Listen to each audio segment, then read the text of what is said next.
Good morning. The MyMC Education Series is free and open to the public, so we encourage you to spread the word and invite family and friends to participate. We host approximately about 6 to 8 of these a month, varying in different topics. This program will last about an hour. You may find that you have questions during the presentation, which we'll be happy to answer at the end of the program. When you have a question for this, for Matt, simply type it into the chat section on your screen, and we can relay that to each other and get your question answered. Thank you again for joining us this morning. And I would like to introduce Matt Margolis. Elder law attorney Matt Margolis will teach you about the importance of estate planning, no matter your level of wealth. This discussion will cover what is important to including your estate planning and how to use trust and other tools to protect your loved ones. So with that, I would like to welcome Matt. Thank you very much for coming today, everyone. All right, well, thank you, Pam. Happy New Year to everybody. Hopefully it's a better year than last year. It's already starting off kind of on a wonky foot here. But hopefully, I'm hoping after the next couple of weeks here, we can kind of hopefully go back to easing off a little bit. Fingers crossed, right? So a little bit about me for those of you who have not attended these sessions before. As Pam said, my name is Matt Margolis. My law partner, Lauren Weldon, and I have what we kind of call a boutique elder law and estate planning practice in downtown Park Ridge, even though I'm a Northbrook resident and live right by the YMCA, actually. And we help folks, people of all ages, as young as 18, helping college kids go with their powers of attorney before they head off to college, all the way up to working with clients in their triple digits. Sometimes it's regarding elder law matters. Sometimes it's just getting their affairs in order. We help with wills, trust, powers of attorney, special needs planning, asset protection work. We help with the administration of people's estates when they pass away. And then on the elder law side of our practice, we really focus on helping people apply for Medicaid and protect assets, as well as just being a general resource for folks that are sort of dealing with a loved one going through that, kind of the trials and tribulations of that last chapter of life that, for a lot of people, it's the first time they're dealing with it. So if nothing else, we just like to be a resource to help connect people with the right people.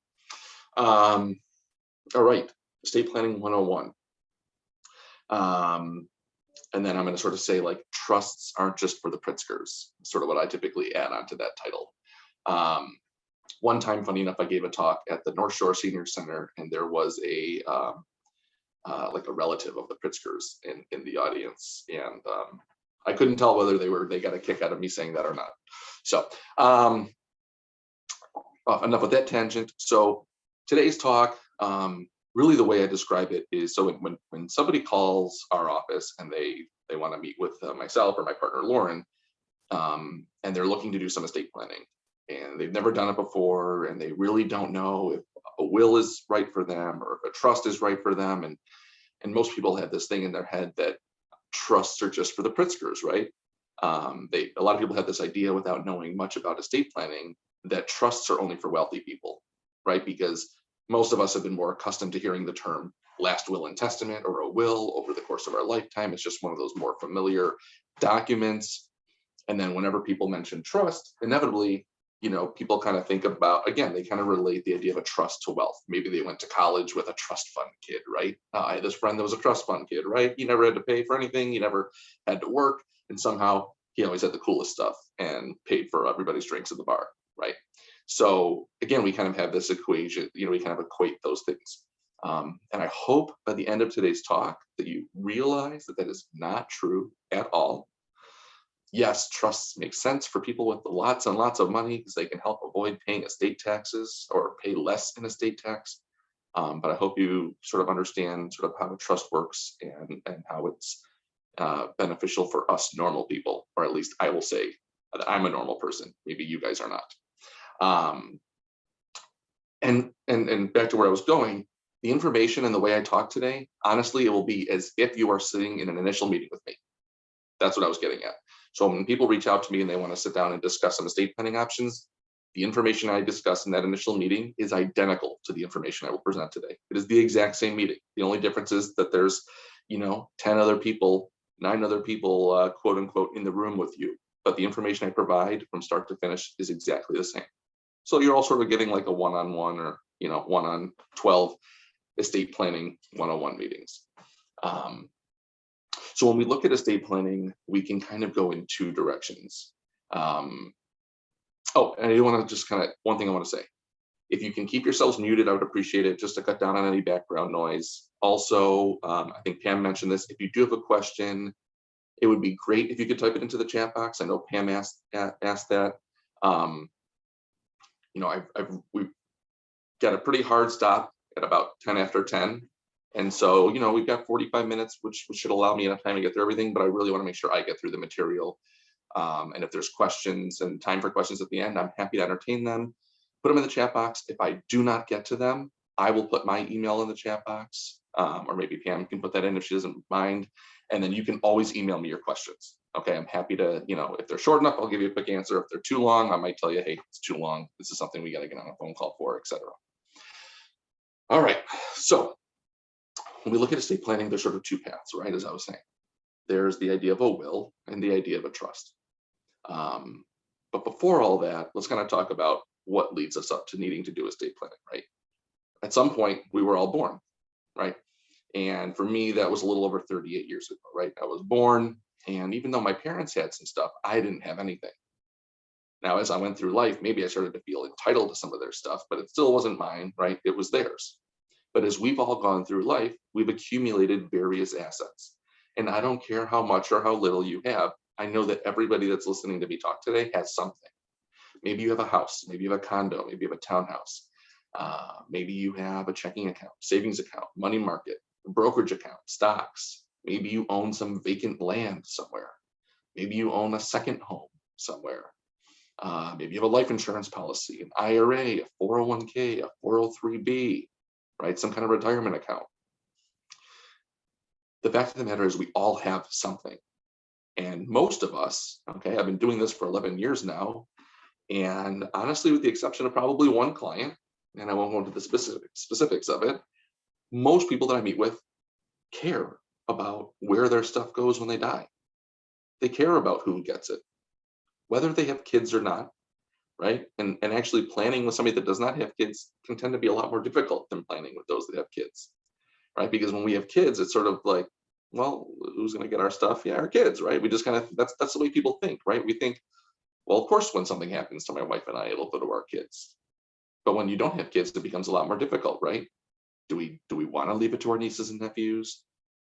Do we want to leave it to charity? Do we have good friends that could use it? Maybe even children of good friends of ours. So it actually becomes a lot more difficult, interestingly enough. But at the end of the day, we have this stuff and we want to make sure that it goes to the people that we care about, okay? So fast forward from me being born to me accumulating some assets to at some point me passing away. And I hate to burst everybody's bubble, but I'm just guessing that everybody that's attending the call today, including myself, we all have an expiration date, unfortunately, right? And so I know that at some point I will pass away. And so it probably makes it's probably a good idea. It probably makes good sense for me to do some planning, right? And so at some point I pass away, right? And ultimately there's this question. And the question is, what happens to all of my stuff? Who gets it? Where does it go? Well, in Illinois, there's a process where that question can be answered, right? And if anybody's familiar with this phrase or this process, it's called probate. Okay, so in Illinois, in most states, we have this process called probate. And probate is the court process where the judge decides where all of my stuff will go now that I've passed away. And so when the judge is sitting there in the courthouse, ultimately the judge's first question is, you know, if I knew what Matt wanted to do with his stuff, it would make my life a whole lot easier. And really what the judge is looking for is, did I have a will? Okay, because it's in its most basic form. A will is like a letter to the judge. Dear Judge, my name is Matt Margolis. I passed away. If my wife survives me, everything goes to her and she will be the executor of my estate, right? She will be the one to help administer my estate. If my wife does not survive me, I want everything to go to my 2 kids in equal shares, and my brother will be the executor of my estate, right? And he'll oversee things and he'll make sure that all my bills are paid. my house is sold, taxes are taken care of. And at the end of the day, everything goes to my kids in equal shares. So probate is a court process. It doesn't have to be a complicated one, but in most cases, even in a pretty simple probate, there's sort of a time factor and a cost factor to probate. Now I can sort of relate probate to divorce, right? There are some probates that, can be very simple and straightforward and not take a ton of time and not cost a ton of money. But then there are some probate cases and some probate estates that are complicated, that get messy. Beneficiaries are not seeing eye to eye. They can't come to agreements on things. More attorneys get involved. And ultimately, that means it takes more time and it costs more money. Because when we're looking at doing probate work in Illinois, attorneys bill hourly. It's not something that an attorney ethically can do a flat fee on. And so, when you start to look at the idea that attorneys are charging anywhere from probably $250 to $400 an hour for this type of work, it can add up. So the average simple probate estate in Cook County and Lake County, pretty much the two counties that we practice in for the most part, you're still probably looking at nothing less than about $6,000 or $7,000 in attorney's fees and court costs, and probably no less than about a year in court. Now the attorney's handling majority of this, okay? So when I say that, if my brother steps in as the executor of my estate, ultimately he's working through an attorney. Most likely, he's most likely not handling it on his own. That's not very common. Typically what would happen is the executor that I appoint in my will would hire a lawyer, and then that lawyer would basically tell the executor what to do and what paperwork and what information the attorney needs. The attorney prepares forms, the attorney is the one that presents the forms to the court, the attorney deals with the judge, the executor for the most part, in most cases, vast majority of cases, never steps foot in court, never communicates with the judge. It's all through the attorney. In more complicated and contested matters, that's obviously not the case. Sometimes the executor will have to be in court. But again, 95% of the time, they will not need to be. So with probate, again, there's sort of like this cost aspect. And again, I would say most probate cases that we take on, first of all, we only really take on the simple ones. And I can sort of tell you that the fees for those are probably going to be somewhere in the range of $6,000 to $12,000 or $13,000 on average. That's sort of the range I can give. And from a time standpoint, probably, this is the last almost 2 years has obviously forced things to take a little bit longer, but typically a more simple probate estate, probably about 12 to 18 months from start to finish. Okay. So let's talk about why our estate would go through probate, because not every single estate has to go through probate. Okay, so in Illinois, if I have over $100,000 of assets in my name only at the time that I pass away, and there's no beneficiaries listed on them, and obviously they don't own them jointly with somebody, those assets, whether I have a will or not, those assets will go through probate. Okay, so if I have an estate over $100,000, no beneficiaries listed on those assets, they're not owned jointly with somebody else, with a will or without a will, they will go through probate. Only difference being is that if I have a will, then my wishes will prevail, right? And whatever my will says will be followed. If I do not have a will, it's not the end of the world, but it's going to be the state of Illinois' rules that kick in and that come into play. And the state of Illinois has various rules as to basically who was close to me at the time that I died. Let me give you an example.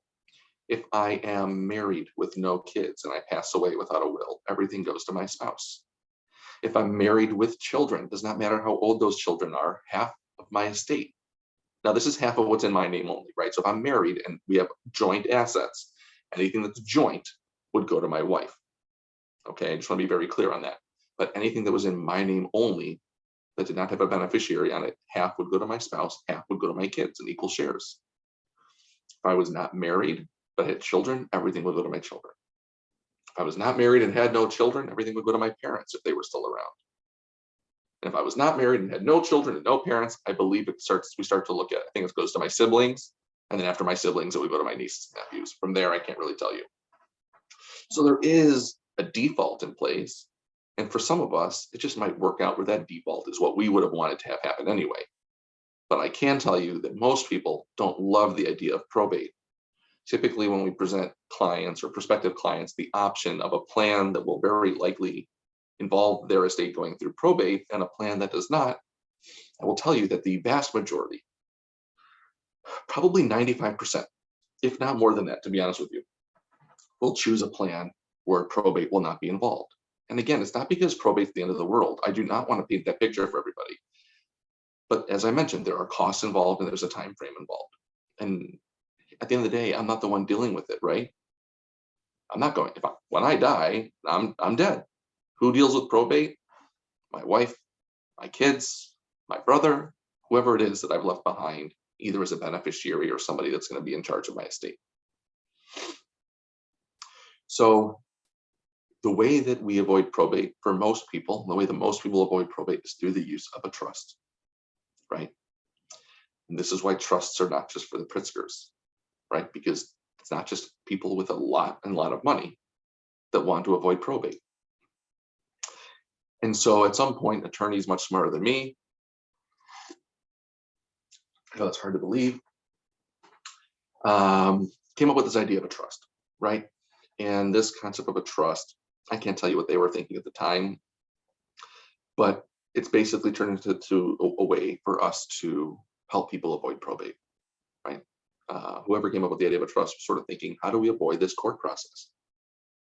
Right? And they might have been thinking, how do we avoid paying some taxes at the same time, which I will discuss very briefly. But for the most part, how do we avoid this court process and let people deal with the passing of a loved one and the administration of their estate in a private manner? I don't think this is a big deal for most people, but probate is public. It's a public process. Anybody can go to a courtroom and listen in on a case. Anybody can go to the courthouse and request a file. There's financial information in the file. Not necessarily something that anybody can do anything with. There won't be social security numbers, but I could go request the file of a probate estate for somebody just to see how much money they had when they died, right? Just for my own knowledge, curiosity, if you will. And so there's some people that I meet with that really don't like the idea of anything being public. They want things to be done in a very private manner. I would say, again, that's probably secondary or sort of third to the idea of just not wanting to deal with the probate process in general. So there's this idea of a trust. The type of trust that we'll talk about today is what we call a revocable living trust. We call it an RLT for short, revocable living trust. All right, so a trust, you can kind of look at a trust like a bucket, right? That's sort of, if we were in my office, in normal times, I would be drawing some very poor pictures on the whiteboard in the office. And we kind of look at a trust like a bucket, right? And I write RLT on it, right? A trust operates off my social security number. All right, this is important to know. When we put a trust in place, there are the way that we avoid probate, okay, is that we actually have to retitle our assets into our trust. That's how we avoid probate. It's not good enough for us to just go to a lawyer, put a trust in place, walk out, feel good, and now we're going to avoid probate. I'm not saying you won't feel good. Most people feel really good when they do any kind of planning, whether it's a trust or a will. Most people feel very good about doing it because for a lot of people, they procrastinated for a lot of years, right? I can tell you that the average client we work with is probably in their 60s, maybe late 50s. And these are people that are doing estate planning for the first time ever. It's not like they did like some simple will when their kids were born 20 years ago. This is the first time they're doing it. Right? So most people have said, oh, we've been talking about it for years, right? 5 years, 10 years. We knew we should have done this when the kids were born. So the way that we avoid probate is that we actually have to retitle our assets into the trust. That means that when my clients leave the office with the trust, what we will do is we will always help them retitle any real estate. So any real estate they own in Illinois, we're going to draft and record what we call a quitclaim deed, transferring ownership of that real estate from them to their trust. Any property they own in other states, we're going to coordinate and work with attorneys in that state and have that attorney prepare a deed transferring that lake house in Wisconsin or Michigan or wherever into their trust. Okay. And yes, even though a trust is created in Illinois, we can transfer real estate that's owned in other states into that trust. Also, if you do estate planning in Illinois and you end up moving 5 years down the road or 10 years down the road, your trusts and your wills are still good. We'll talk about powers of attorney later. Sometimes powers of attorney should be updated just because it's easier to have documents, those types of documents that are more specific to that state. But in general, estate planning documents travel well. Hopefully that makes sense. Okay, so we put a trust in place, we retitle the real estate, right? And we assist our clients with that. But then as it relates to all of their bank accounts and their money, this is up to the client to handle. And people need to make sure that this gets done. What does this mean? This means that I can't speak for other attorneys and how they run their practices. I can tell you that my partner and I sit down with our clients and we go through all of the assets that they own and we make recommendations. Well, this account should be retitled to your trust. This account, you should update the beneficiary to your spouse first, and then the trust as the contingent beneficiary. This account should just name the trust as the primary beneficiary. Whatever it is, we're going to make sure that we work with our clients and we tell them exactly what they need to do with all of their assets so that they can not just put a trust in place, but that they can also use it for everything that it's worth to them, which is to help them avoid probate and to make sure that all of their stuff goes to the people they want it to go to.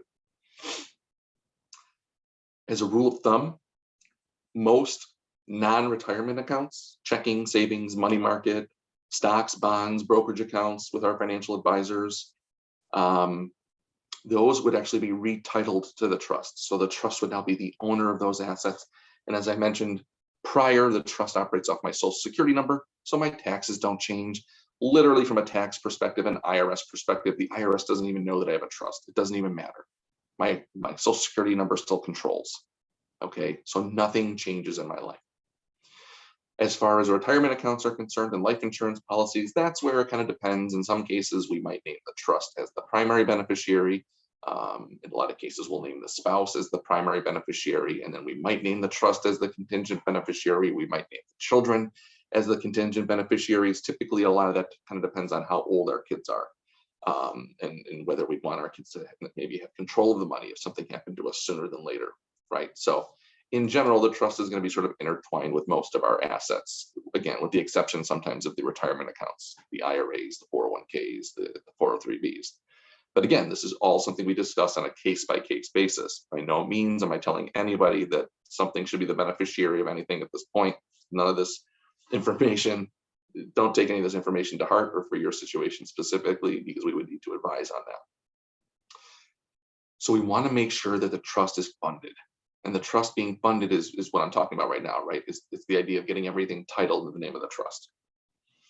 Okay, so now that everything's in the name of the trust, now let's talk about sort of who's involved with the trust. All right, so if I'm creating a trust, I'm what's called the trust maker. If my wife and I are creating the trust together, we're both trust makers. As trust makers, or as the trust maker, if it's my trust on my own, I or we can make changes to this trust over time as long as we have capacity. All right, if we lose capacity to make our own decisions, we cannot make any more changes to the trust. The trust then becomes irrevocable. If we also have trustees of the trust, and the trustees of the trust are who can have access, who can have access to the assets that are in the trust. What does that mean? Well, we just retitled our house to the trust. We just retitled our bank accounts and our brokerage account at Morgan Stanley to the trust. Well, we're going to be, as trustees, as co-trustees, my wife and I still have access to all of that stuff, to the house, the brokerage account, the checking, the savings, because as co-trustees, we have control over anything the trust owns. You can kind of look at it like my wife and I still being joint, having joint access to everything. Nothing's changed. Again, nothing has changed on a day-to-day basis other than our account statements now saying the Margolis Trust, Matt Margolis trustee, Christina Margolis trustee, and then our home address. All right, that's literally the only noticeable difference. Now, at some point, something will happen to one of us, right? And likely something will happen to one of us first. And if I become incapacitated, my wife will then be the sole trustee of our trust. She would manage everything for our benefit. At some point, something will happen to her. And as long as one of us is living, but maybe incapacitated, then we have a successor trustee step in. And the idea of a successor trustee of our trust is sort of similar in concept to the executor of our will. Biggest difference between a will and a trust. Number one, a will typically means there's probate, but also a will doesn't kick in until we die. It literally does nothing for us during our lifetime. But a trust is, I hope you're understanding it, is a living, breathing document from day one, right? It can own assets. We are the trustees. We can access the assets. So at some point, if something happens to both my wife and I, then we need a trustee that can step in. And if one of us is living, at least, then that trustee is going to step in and manage everything in the trust for our benefit, or the benefit of whoever's alive. When both of us pass away, that successor trustee is going to step in and ultimately manage the estate, very similar to what an executor would do, but outside of court, right? That trustee would step in and pay outstanding bills, get the house ready, sell the house, and at the end of the day, take all the money and distribute it to our beneficiaries in the manner that we wanted it to happen. We can name as many successor trustees of our trust, and likewise executors of a will, as we want. We can name 2 people to act together, right? As co-trustees or co-executors, we can name 5 people one at a time in order. Clients always ask, how many should we name? There's no rule of thumb. My typical response is the more the merrier, as long as they're people that we trust, right? If you only have 1 or 2 people that you really trust, that's fine, and that's all we're going to name.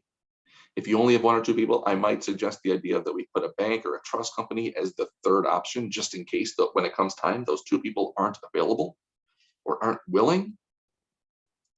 But I would never suggest that we just name a 3rd or 4th person just to fill a space, right? I always use the example, we're not just going to name Joe the neighbor because he's a nice guy and he mows our lawn when we're out of town.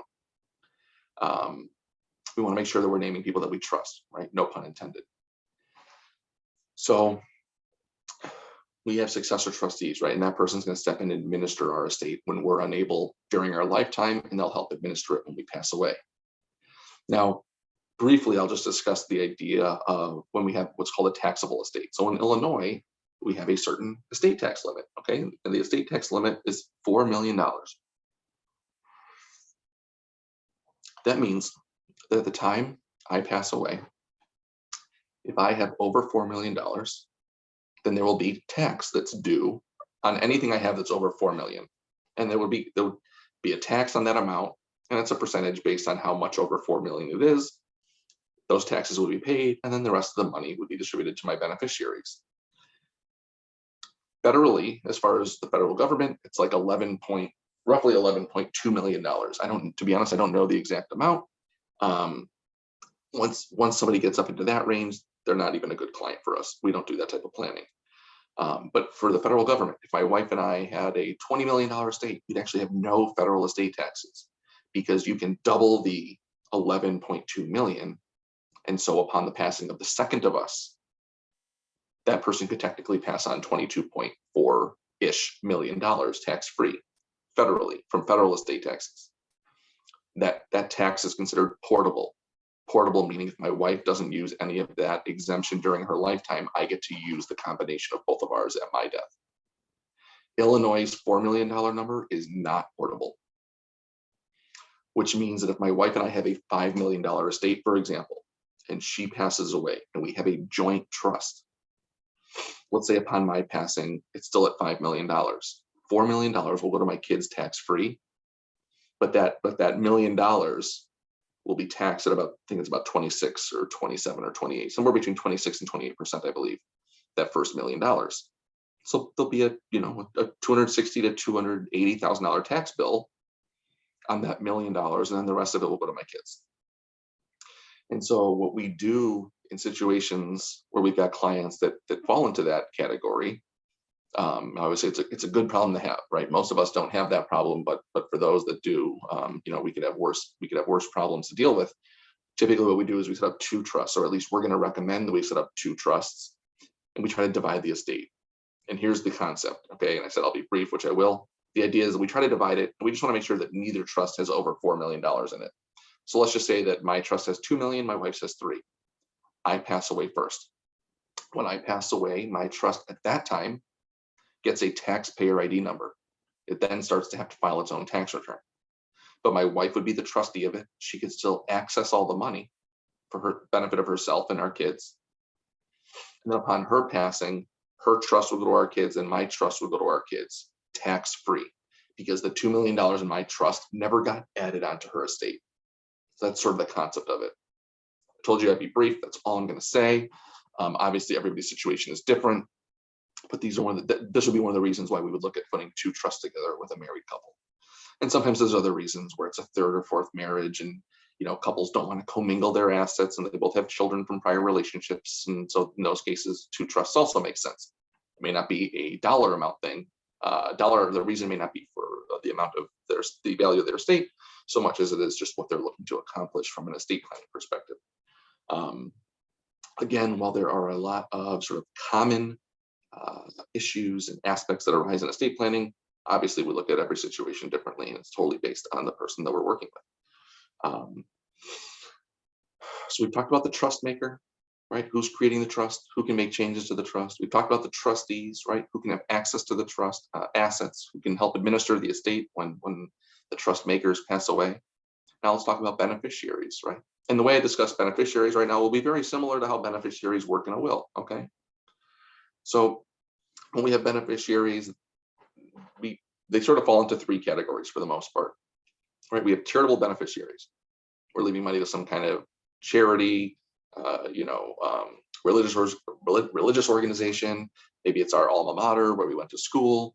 And typically when we leave money to a charity, it's an outright bequest, a percentage of the estate, maybe it's a dollar amount. And basically we say, hey, this is for the charity, and they can use it for their general charitable purposes, right? Sort of open-ended, let them use it as they please. Now we've got some clients that want the money, they want the charity to use the money for something very specific. In those cases, we tell our clients that they have to talk to the charity, they have to communicate with somebody there. They have to understand, we want to make sure they understand, for what they're looking to accomplish, are they leaving enough money, right? Some cases they may have no concept of what it takes, what you have to leave a certain charity for them to do something very specific with it. Again, we do this because we want to make sure that we're not just saying, okay, sure, yeah, that's what we'll put in there, if the charity ends up not being able to do what they want, what the client intends.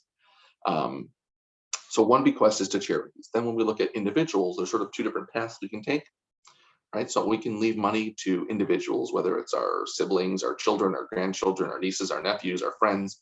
We can leave them money in an outright fashion. Outright means, let's just say that there's $500,000 in my wife and I's estate at the passing of the second of us. After all taxes and expenses have been paid, there's $500,000 left. And we want an outright distribution to our kids. Well, my brother, the trustee, at that point, writes them each a check for $250,000, and they can do whatever they want with it. All right, it's an outright bequest, outright free of trust. In the alternative, we might leave money to beneficiaries in trust, right? We're going to create some trust fund kids that we talked about earlier. And the idea here typically is, if we passed away and our kids had not reached a certain age, we wouldn't want them to have access to the money until they turned, for us. So for our planning, we said we want them to be at least 30 years old. Okay, so if something happens to us before our kids are 30, then ultimately the $250,000 for each of them goes into two separate trusts, one for the benefit of our son, one for the benefit of our daughter. And these are just trusts that sort of spring out of my wife and I's trust. These aren't separate documents that we're drafting. And so there's a trust for our son, a trust for our daughter, and my brother, their uncle, is the trustee. And he's going to manage the money for them until they turn 30, respectively. All right, it's not like the oldest one needs to wait until the youngest one turns 30. And so what does that mean? That means that my brother as trustee can manage the money for their benefit until they're 30. He can use it to help pay for college, help them rent an apartment, buy a car, pay for a wedding, travel, pay for medical bills that their insurance doesn't cover. I always tell clients, kind of look at your trustee when you're talking about obviously this is more relatable when we're talking about their kids, but look at that trustee as being you, if you were still alive, right? You wouldn't just give your kids a couple $100,000 at age 21 or 22, but if they needed money, they'd ask you for it. And if you felt like they should have it or they could use it and it made sense, then you would give it to them. And if you felt like they really didn't need a Porsche that they could probably get by with a used Toyota, maybe you'd buy that for them. And so that's really what the trustee's job is. The trustee's job is to make sure that they're acting in the best interest of the beneficiaries, but also with, also having discretion to say yes and to say no, right? So again, my wife and I picked age 30. Everybody's got their own reasons for what to do. I have some clients that say, you know what, we want our kids to have, 25% at age 25, 50% at age 30, and then the remaining 25% at age 35. Everybody kind of has their own idea of what makes sense. Majority of people will pretty much pick one age, and they'll say, you know what, the money's going to sit in trust until they're 25 or 30 or 35. It's not just our kids. We want to make sure that we're not leaving money to a 20-year-old, but sometimes it's also, we don't want our kids to inherit this money and maybe have them get lazy and maybe not go to grad school like they were planning on going to grad school, or maybe not finishing up an MBA, or maybe not doing certain things that they were on track to do just because, hey, to a 21-year-old inheriting $600,000, they might think, wow, I'm set for the rest of my life. Clearly not realizing that, yeah, even though it's a large sum of money, it might not be sustainable for the rest of their life, depending on whatever the type of life they want. Whenever we leave money to beneficiaries, we also have to account for the fact that they may not survive us, unfortunately, right? Those aren't fun discussions to have with couples that have young kids. And, I have to say, well, what if your son passed away before you? What if something happened to your daughter? And so we have to decide, if this person passed away, would his or her share go down their bloodline to their children? If they don't have children, does everything go to, their siblings, right? Or if, maybe I'm leaving money to a good friend, and if he doesn't survive me, I don't want it to go to his kids. Not because I don't love his kids, but this was for my friend. And so if he doesn't survive me, then his gift will lapse. Okay, it'll kind of go away, and then sort of his gift will kind of go back into the pot and be distributed amongst the remainder of the beneficiaries, sort of on a prorated basis. So again, we just have to account for the fact that, things could happen to certain people. And again, these aren't fun conversations to have, but we want to make sure that we're not missing anything. I'd rather over plan. I'd rather plan. Basically, my thought is we plan for the worst and we hope for the best. Okay. And sometimes that means we have difficult conversations with it. That's just how it has to be. Okay. Every time we put a trust together, we still put together a will.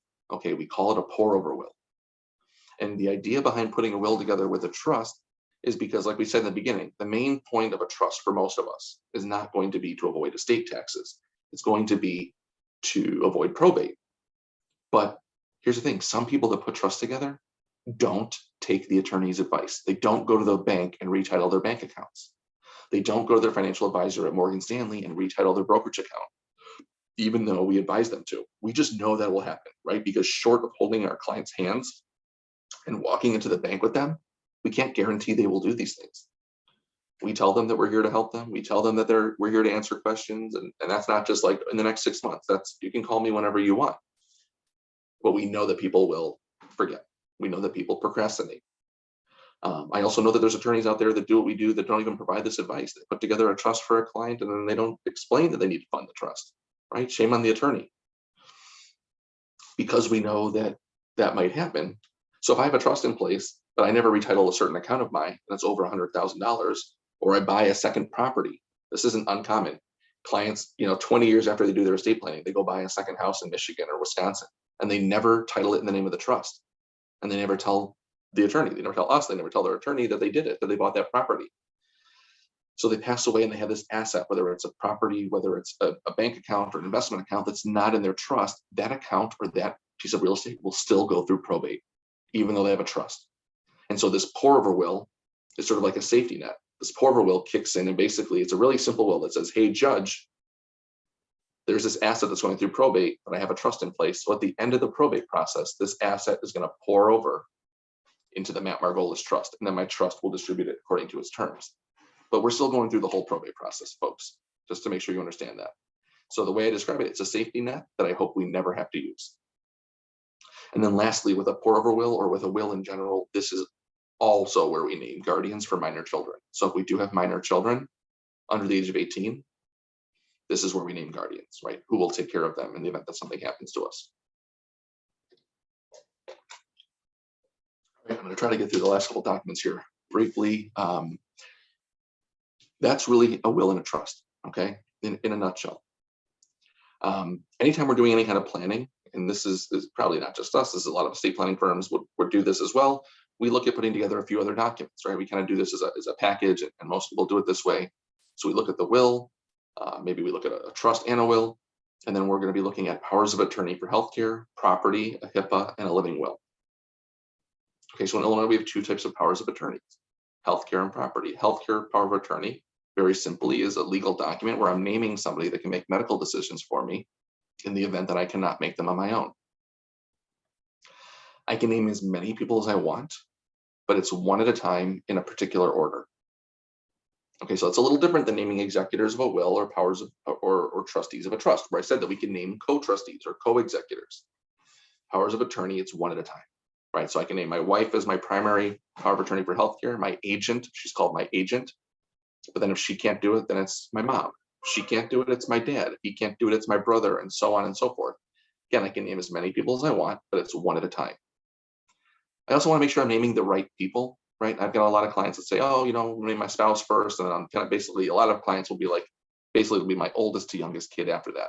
Well, that might be the right order, but it might not. Your youngest child might actually be the best person to make medical decisions for you, or your niece who you're super close with, who's a nurse or who's a doctor. Maybe she's the best person. So, we really want to make sure that we're just naming the right person for the job at the end of the day. The property power of attorney. So the property power of attorney is who can make decisions for me in the event that I cannot make my own with respect to everything that's not healthcare related. And if I have a trust in place, everything that's not in the trust. Here's what I mean. So if I have a trust in place and my house is in the trust and my bank accounts and my brokerage accounts are in the trust, if I become incapacitated, my trustee is going to manage that stuff because it's owned by the trust. But certain assets that will typically be in my name, that are certain assets, so IRAs or 401ks, any kind of retirement account, that will always be in my name. You cannot retitle that to a trust. So my power of attorney for property would be the one to deal with the IRAs and the 401ks. A lot of times we'll keep the life insurance, at least the ownership of the life insurance policy, out of the trust. So my power of attorney for property would deal with the life insurance policy. Then my power of attorney for property would also do things like deal with issues that arise with Medicare, Social Security. Maybe I need to apply for Medicaid. I need to sign a contract to hire a caregiver to come into the house. I need to sign a contract to move me into a long-term care facility at some point. They're going to be the ones to sign and file my tax returns, right? So these will all be things that our property power of attorney will do. In a lot of cases, the people that we name as the trustee of our trust, the executor of our will, and our power of attorney for property, a lot of times that the order of people that we're naming is the same, because we're kind of thinking it doesn't have to be who's the most financially savvy, right? Even though a lot of people kind of think like that. It's really who's the best at running a household, who's good at making sure that bills get paid on time, taxes are filed when they should be. Something breaks down in the house, they're going to fix it. The car breaks, they go get it fixed. They don't procrastinate. They don't just let things sit when they need to be tended to. This is the right kind of person as a trustee, as an executor, as a power of attorney for property. So it's not always, oh, my daughter who's a lawyer would be the perfect person, or my son who's a CPA. Maybe not, because even though they're very bright and capable in their field, they may not be the best one kind of managing their household, right? Maybe it's their spouse that's really handling all that and does a much better job. So again, it's not really based on, it's based on the person, it's not based on their field. And I just want to make sure we talk about that, because we've had these conversations with clients over the years about, the right person. It's the right person for the job. And I tell my clients, you have to be selfish. You can't be thinking that you're going to hurt your son's feeling because you're naming your daughter who's younger as this person. Being named as a power of attorney or a trustee or an executor is not a gift. Okay. It's a job. It becomes a job. And so I always tell my clients, I'm like, hey, if you feel bad, if you think your son's going to, feel upset, I'll talk to him. I'll tell him that he dodged a bullet, because it's a lot of work. Right. And inevitably, I can tell you that there's situations where we're working with a client and they've got, an adult child that's very involved and comes with them to the meetings. And, typically that adult child then gets named first in a lot of the documents. This person just tends to be, sort of the biggest helper for mom and dad. And typically it's, we feel like we're a pretty good judge of character. Typically we feel like, we can trust this person as well. But I'll tell you that in a lot of cases, this is the first person to then complain when everything falls on their shoulders. And now, mom's become sick or mom's passed away, and now everything, they have to take care of everything. Their siblings aren't helping them with anything. But, along the process, they wanted that, right? They wanted to be the one to step in. So, but we all know that those things happen in life, right? So we have the powers of attorney for property and healthcare. And then the last two documents that we include in any kind of estate planning would be a Hipaa and a living will. So the Hipaa is the healthcare authorization. Who can have access to my medical records in the event that I become incapacitated? Now, this is not decision-making. I'm not giving any decision-making authority. I'm strictly giving people or a person access to my medical information. On the Hipaa, you can name as many people as you want, and there's no specific order. Okay, so my Hipaa, for example, has my wife, my parents, my siblings, my in-laws. There's about 8 people on there. Any one of them at any point in time could go to my doctor and request copies of my medical records. I don't think any of them would ever care to do that, but they could. They could if they wanted to, and I have to be comfortable that they could do that. Really, the reason I like the Hipaa is if there's something that happens to me and I'm in the hospital and there's an emergency, any one of them can call the hospital, can talk to the staff, and find out what's going on with me. Whereas without it, they would all have to go through my wife, who's my power of attorney for healthcare. Okay, so we like the Hipaa. The last document is the living will. The living will is not going to be for everybody. So even though we technically include it, and a lot of estate planning attorneys will include it in their package, if you will, the living will is the document that says, I do not want my life artificially prolonged. Right? Do what you can to keep me comfortable. But I don't, if it's my time, it's my time. Let me go. Don't use extreme measures to keep me alive if I'm really gonna have no quality of life. I don't want to drain all my assets just to keep me alive if I'm literally not going to have any concept or lead any kind of meaningful life. Okay. Some clients agree with that and they'll sign it. Some don't. They don't want to sign it. That's fine. Also within the healthcare power of attorney, which I didn't discuss, we get to make a similar election where we can say how we feel about end of life care. And it's not perfect, right? We're going to check a box that either says, I value the quality of my life over the quantity, or the opposite. Do whatever you can to keep me alive. Doesn't matter how bad things are. Doesn't matter how much it's going to cost. Doesn't matter if I'm going to have no sense of reality or what's going on. Just keep me alive to keep me alive. We are all entitled to feel how we want to feel. Okay, that goes with everything in our lives, but especially in this case. And so what's especially important when we're naming that healthcare power of attorney is that we name somebody that we're confident will make our decision for us if and when the time comes, not their decision for us. And that's a big difference, okay? Because even though I check a box that says don't prolong my life artificially, my wife could go against that. And short of my kids suing her because now all of a sudden the estate's worth $100,000 less because $100,000 was spent on my medical care when I didn't want that, there's really nothing that can be done other than people knowing that my wishes weren't honored. Okay, so we want to make sure, we want to be confident the people that we're naming know what we want and that they're comfortable making that decision. It's as much of a gift for us to find out that our child would be willing to step into a role as it is to find out that they would not be willing, right? Because if I find out that my daughter just wouldn't be comfortable making a certain decision for me, well, that might be a bummer. Maybe it makes me think about somebody else I could name, right? So I can have one other person named on the document rather than basically putting a name on there that won't ever be much help. So that's it. 10:07. I hope everybody leaves here today knowing at least one thing more than they did coming in. I've got a few minutes. If anybody has any, I would say at this point, if anybody has any questions, feel free to throw it in the chat box, or you can unmute yourself. I've got about 2 to 3 minutes.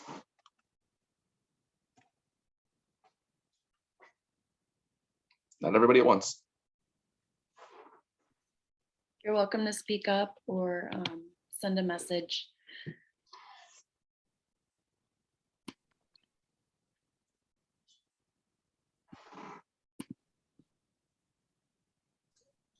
This is Kay. How do you deal with intellectual properties or passwords to accounts, financial documents? Does that have to be detailed in your trust? That's a great question, Kay. I will say that there are probably a percentage of lawyers that bring that up. I will be just very upfront. We don't bring that up with clients. Clients, when they ask us, we typically recommend that they put together some sort of a list and just kind of include it in their estate planning documents. So if we're giving them a binder of documents, put it in there. It becomes very difficult. There's obviously programs out there, and there's subscriptions that people can subscribe to that are very that are safe ways to kind of store all usernames and passwords, and it's encrypted, and then you can ultimately give one name and password to like an adult child or your adult children so that they can access it. But those are really the options that we're looking at. We're either looking at some sort of like, we're doing it, subscribing to some sort of system like that that's electronic, or I find that a lot of our clients are not as comfortable with that.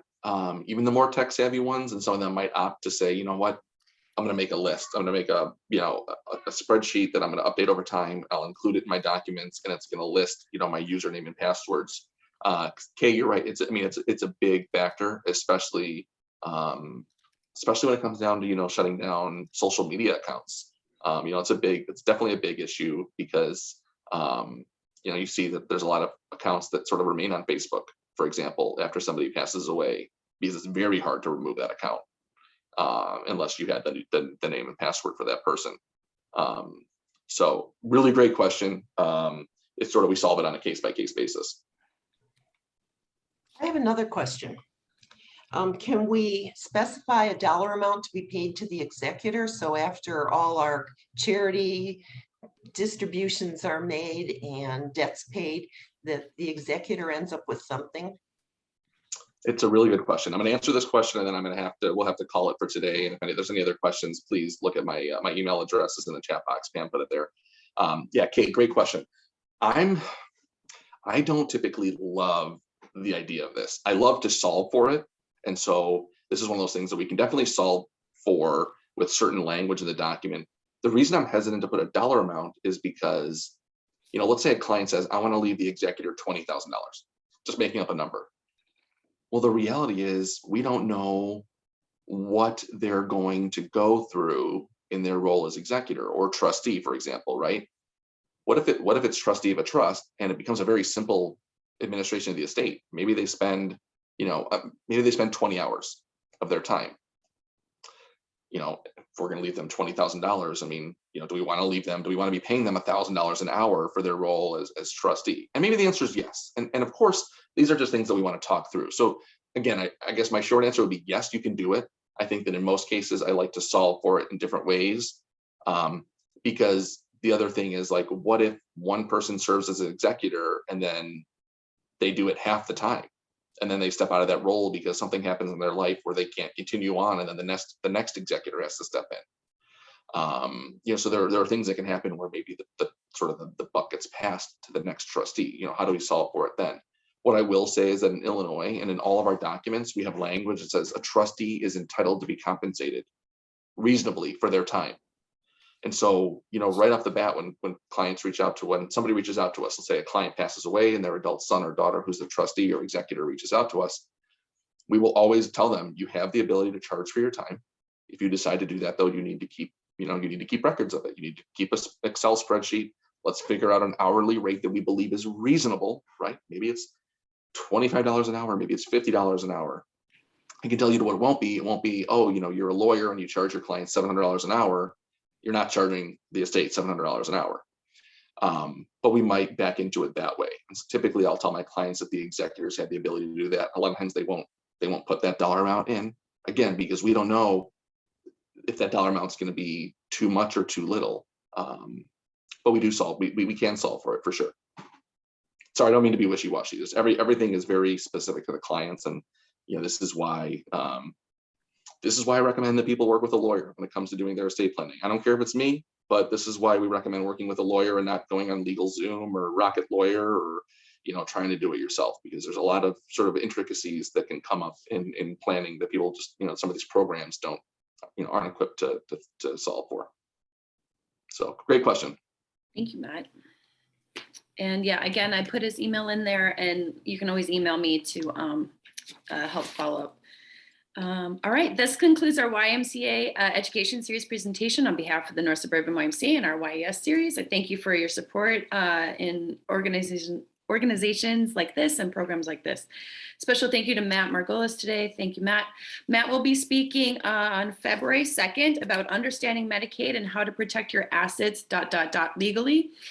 So feel free to join us then again at 9:15. The registration's all online. Our next talk is next week on next Thursday. We'll be talking about 7 mistakes that you can ruin your plans for retirement. So check us out and sign up for that one. Kind of goes along the lines with what Matt was talking about today.